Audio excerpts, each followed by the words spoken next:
UPSC prelims ancient history previous year question 9। Rigveda कालीन आर्यों और सिंधु घाटी के लोगों की संस्कृति के बीच अंतर के संदर्भ में निम्नलिखित में से कौन सा कथन सही है? एक, ऋग्वेद कालीन आर्य कवच और शिरस्त्राण हेलमेट का उपयोग करते थे, जबकि सिंधु घाटी सभ्यता के लोगों में इनके उपयोग का कोई साक्ष्य नहीं मिलता। 2, ऋग्वेद कालीन आर्यों को स्वर्ण, चांदी और ताम्र का ज्ञान था, जबकि सिंधु घाटी के लोगों को केवल ताम्र और लोहे का ज्ञान था। 3, ऋग्वेदकालीन आर्यों ने घोड़े को पालतू बना लिया था, जबकि इस बात का कोई साक्ष्य नहीं है कि सिंधु घाटी के लोग इस पशु को जानते थे। नीचे दिए गए कूट का प्रयोग कर सही उत्तर चुनिए। 1, केवल एक दो, केवल दो और तीन, केवल एक और तीन, 4, एक, दो और तीन। Answer detailed solution below. सही उत्तर केवल एक और तीन है। की पॉइंट्स।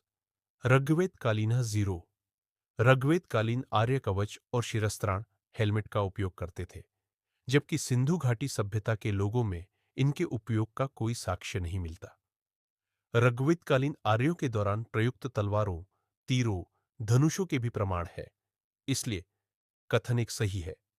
ऋग्वेदकालीन आर्यों ने घोड़े को पालतू बना लिया था, जबकि इस बात का कोई साक्ष्य नहीं है कि सिंधु घाटी के लोग इस पशु को जानते थे, इसलिए कथन 3 सही है।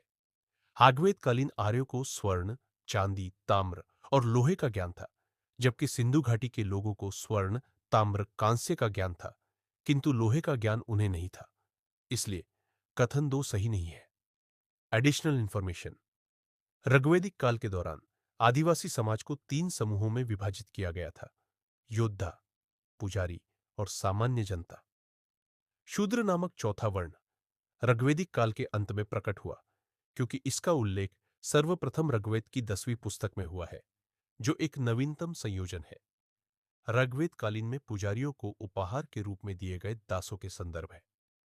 0, वे मुख्य रूप से घरेलू कार्यों के लिए नियोजित महिला दासियां थीं। यह स्पष्ट है कि ऋग वैदिक काल में दासों का प्रयोग प्रत्यक्ष रूप से कृषि या अन्य उत्पादक गतिविधियों में नहीं किया जाता था। ऋग्वेद कालीन युग में व्यवसाय पर आधारित वर्ण शुरू किया गया था, लेकिन यह वर्ण पूर्ण रूप से व्यवस्थित नहीं थी, क्योंकि विभिन्न परिवारों के संदर्भ में, जिनमें एक ही परिवार के अंतर्गत विभिन्न व्यवसाय होते थे। ऋग्वेदिक काल के दौरान समाज में आदिवासी प्रमुख रूप से हुआ करते थे और करों के संग्रह या भूमि की संपत्ति के संचय के आधार पर सामाजिक विभाजन अनुपस्थित थे। समाज अभी भी आदिवासी और काफी हद तक समतावादी था। यह स्पष्ट रूप से इंगित करता है कि ऋग्वेदिक काल में सामंतवाद का कोई साक्ष्य नहीं था।